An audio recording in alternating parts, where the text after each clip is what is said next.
When actor Jonathan Pryce first received a copy of River Phoenix's last film Dark Blood, it sat unwatched on his desk for months.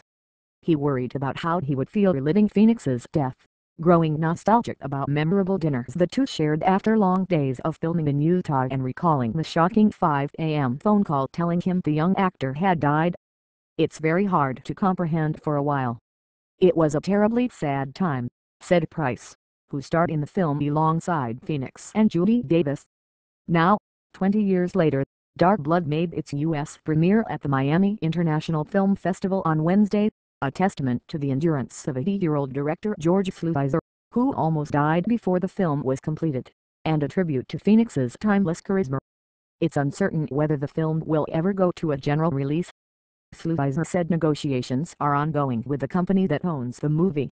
In the film, Pryce and Davis play a jet-set Hollywood couple who travel through the desert desperately trying to save their marriage on a second honeymoon. They seek shelter in Phoenix's shack after their car breaks down, unaware that he intends to keep them as prisoners. Phoenix played Boy, whose wife died of leukemia from nuclear testing, leaving him alone and isolated in the desert. But the journey to complete the film is every bit as dramatic as the story itself. Phoenix, the rising star from Stand By Me and My Own Private Idaho, was 23 when he died in 1993 outside the Viper Room in Los Angeles. The cause was heart failure after overdosing on heroin and cocaine. After his death, there was talk of finding another actor to replace Phoenix or using special effects to finish Dark Blood. The film was about 80% complete and most of the missing scenes were between Davis and Phoenix. But Sluizer ultimately passed on those options and the film footage sat untouched in a vault for years.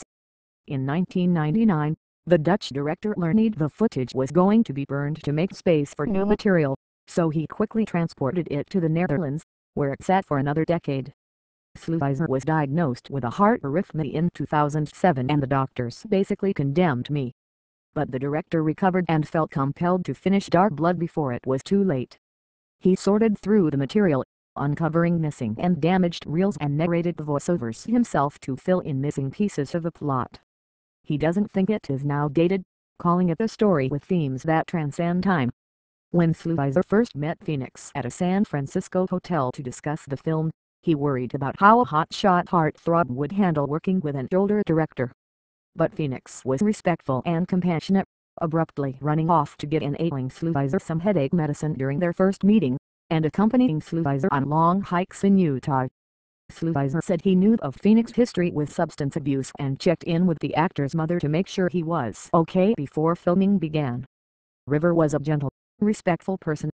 "I must say that I was very fond of him," Sluizer said. Dark Blood was not an easy production. The material was heavy, they filmed in desolate locations and Davis was difficult to work with and was often hard on Phoenix. He also had dyslexia and struggled to remember long segments of dialogue, which he occasionally asked Sluizer to shorten. Read more here. http://www.miamiherald.com/2013/08/3,274,089/River Phoenix's last film to premiere. HTML #story link =CPE